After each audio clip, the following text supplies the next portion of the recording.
سال پیش در چنین شبی کمتر فوتبال دوستی در ایران می توانست راحت چشمهایش را روی هم بگذارد.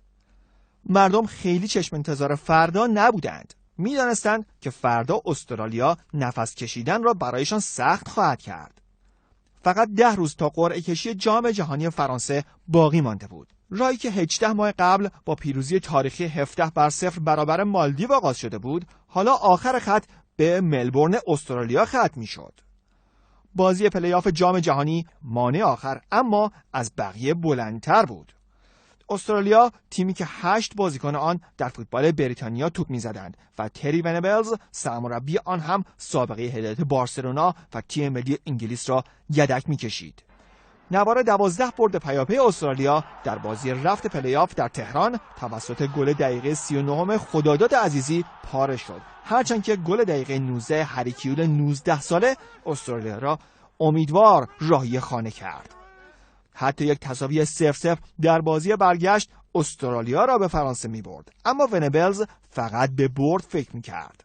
فکر میکنم برای برد باید بازی کنیم، اما اگه نتیجه 0-0 هم بشه مطمئنا خوشحال میشیم، اما میدونیم که بازی کردن برای مساوی خیلی خطرناکه. اما انگار ظاهر مطمئن خیلی خبر از سر درون مرد انگلیسی نمیداد. ونبلز روز بازی استرس زیادی داشت. شب قبل از بازی من و اون به همراه همسرامون رفتیم و یه دوری تو شهر زدیم. اون دوست نداشت زود برگرده خونه و بخوابه. هیچ کدوممون دوست نداشتیم. روز مسابقه هم خیلی زود بیدار شد و لب به هیچی نزد چون نمیتونست. بازی قرار بود به وقت ایران بعد از ظهر روز شنبه برگزار شود. همه به زحمت افتاده بودند برای فرار از محل کار و مدرسه و دانشگاه، برای حمایت از تیمی که آن روز بیش از هر وقت دیگر به دلگرمی نیاز داشت. در ملبورن استرالیا 98,000 تماشاگر پرتوقع به بزرگترین ورزشگاه این کشور رفته بودند. رژه قهرمانان ملی، ورود چتربازان و سر و صدای کرکننده جو را وحشتناک و کشنده می‌کرد. در 60 ثانیه ابتدایی اورلیو ویدمار 2 فرصت گلزنی عالی را از دست داد. تا دقیقه 4 استرالیا می‌توانست 3-0 پیش بیفتد. در 10 دقیقه ابتدایی میتونستیم 3-4 گل جلو بیافتیم. این بهترین نمایشی بود که تاکنون از تیمای خودم دیده بودم. حتی وقتی عقاب آسیا مغلوب میشد و توپ هم در چارچوب بود، پاشازاده‌ای بود که توپ را از دهانه دروازه بیرون بکشد. بازیکنان ما از نظر فیزیکی و روانی در اوج بازی خودشون بودن. اونا با احساس زیادی بازی میکردن ولی میدونستیم که باید اونا رو خرد کنیم و یه جوری درها رو به روی خودمون باز کنیم. عکس العمل ما در دقایق ابتدایی فوق‌العاده بود. پاکپور زلیک بیداکا یه ضربه از راه دور از کنار دروازه. این از اون توپا بود که هر روز دیگه میرفت تو گل. متاسفانه اون شب این توپا گل نمیشد.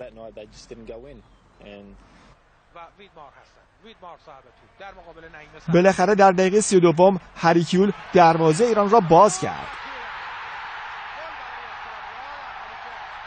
من معمولا در اینجور مواقع جوگیر نمیشم، اما اون لحظه احساس میکردم که ما 10 یا 12-0 میبریم. نیمه اول تمام شد. ایران روی کاغذ هنوز در بازی بود، اما فقط روی کاغذ. 2 دقیقه بعد از شروع نیمه دوم اورلیو ویدمار گل دوم استرالیا را هم به ثمر رساند. ایران از هم پاشیده شده بود. هیچ راه برگشتی دیده نمیشد، حتی برای خوشبین ترین ها. خیال همه راحت شد. یه بار سنگین از رو دوش همه برداشته شد. بعد از اون گل فقط می‌خواستیم یه فوتبال زیبا ارائه بدیم. تکه های از هم پاشیده پازل روحی بازیکن ایران را نه مربی تیم بلکه یک بیمار مبتلا به شیزوفرنی اهل کشور استرالیا دوباره کنار هم قرار داد. پیتر هاوارد معروف پیتر هورد دقایقی پس از گل دوم تور دروازه ایران را پاره کرد. چهره منفور در استرالیا که به آفت سریالی مشهور بود محبوب ایرانی ها شد. مردی که بعدها برهم زدن فینال تنیس اوپن استرالیا، اختلال در جلسه پارلمان، حرکات عجیب در مراسم تدفین چهره‌های سرشناس و حتی فراری دادن 35 پناهجو و رها کردن آنها در بیابان را هم به رزومه خود اضافه کرد. ما گل دومو زدیم و به جام جهانی صعود کرده بودیم و اونا دیگه حذف شده بودن. هیچ وقت یادم نمیره که چطور تور دروازه پاره شد. اون مردک قبل از این همین کارا رو کرده بود. چجوری این اتفاق دوباره افتاد؟ ونبلز دست به ترکیب تیم خسته خود نزد و همین چراغ سبزی بود برای ایران. در دقیقه 75 قدم ابراهیم تهامی برای ایران خوشیوم بود. اگرچه او فرصت دریبل زدن بازیکن استرالیا را پیدا نکرد، اما تنها چند ثانیه بعد از ورودش با فراد عزیزی تیزهوشی او گل اول ایران توسط کریم باقری رقم خورد. باقری از تو دروازه استرالیا که باز میشه. بله گل. گلشون واقعا پیش پا افتاده بود. اگه یه گل زیبا بود آدم اینقدر ناراحت نمیشد. دو سه از بازیکنان ما میتونستن توپو بزنن بیرون. اون یه گل 1 در میلیونی بود. یه ذره جنجالی بود، به نظرم آفساید بود، ولی اونجا واقعا شلوغ بود. 4 دقیقه بعد ایران ضربه نهایی را زد. دایی یه فرصت خوب. بالا پشت مدافع. خالد عزیزی توی دروازه گل. غزال تیزپا مارک بوسنیچ سرشناس را به این روز انداخت. گل خداداد گزارشگر تلویزیون استرالیا رو هم وادار به پذیرش این اتفاق کرد.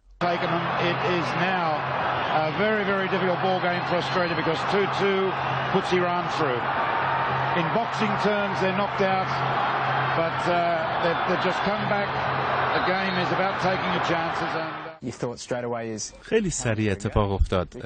همه به این فکر میکردن که چقدر دیگه وقت داریم، چون به گل نیاز داشتیم. به ساعت نگاه میکردیم. این از اون موقع است که وقتی عقربه ساعت تون میچرخه و وقتی جلویی آروم. ساندرو پول داور مجارستانی 8 دقیقه وقت تلف شده اعلام کرد.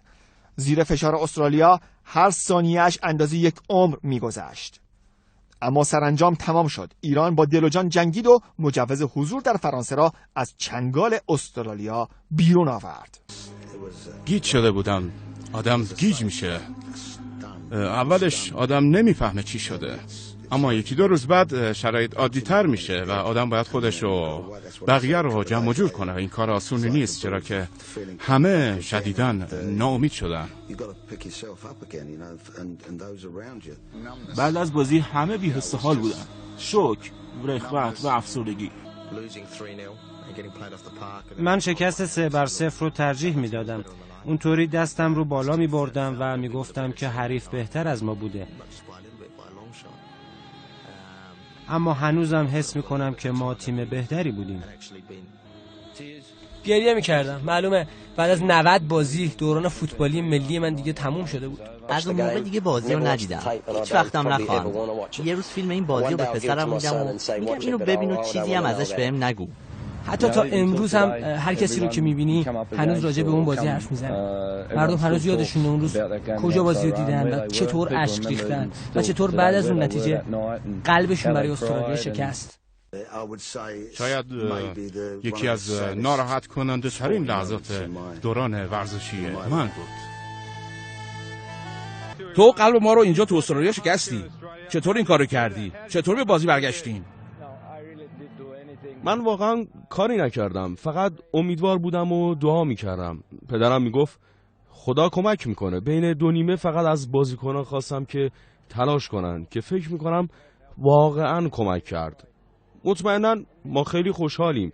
البته واقعا متاسفم، میدونم این مردم چطور الان دارن زجر میکشن. میدونم که چقدر برای کودکای استرالیایی سخته. حقیقت رو میگم، اگه قرار بود اینجا یه تیم برنده باشه باید استرالیا می بود. اگه ما اون دروازه‌بان رو نداشتیم، اگه خدا رو نداشتیم، اگه روحیه جنگندگی نداشتیم، شاید فقط میتونستیم 10 دقیقه به خوبی استرالیا بازی کنیم. ویرا رفت و ماندگار شد، هم به خاطر آن صحنه معروفی که دوربین ها شکار کردند، هم برای رساندن ایران به جام جهانی. میگه شاید ایران خوش شانس بود که اینجا شد. میتونی بگی راجع به ایران که اونجا چقدر شانس آوردن؟ اینجا استرالیا بهتر از ما بازی کرد. شاید حقش برد بود، ولی تو ایران هم ما خیلی بهتر از استرالیا بازی کردیم. In Iran we play better than Australia, but here Australia better than Iran. But Both of us, we had chance, but we took more. Just one more question. Iran seem to be a better side when they're down. Why is it? میگه که چرا شما از نظر طول کشید تا بیان به قهرمانی برسید؟ ما یه مقدار مشکل روحی داشتیم تو دوره مقدماتی به خاطر مربی قدیمیمون، ولی بعد از تعویض مربیمون من فکر می‌کنم که بچه‌های ما مقابل استرالیا تو ایران و اینجا بازی نسبتاً خوبی انجام دادن. خداداد و هم تیمی‌هایش هم نامی در تاریخ برای خود دست و پا کردند. حالا 16 سال بعد از آن روزها هنوز جوهر قلمی که حماسه ملبورن را در شاهنامه افتخارات ورزش ایران نوشته خشک نشده. عیب نگیرید که چرا هنوز به ملبورن و ملبورنی ها میبالیم. ما همه تشنه بالیدنیم.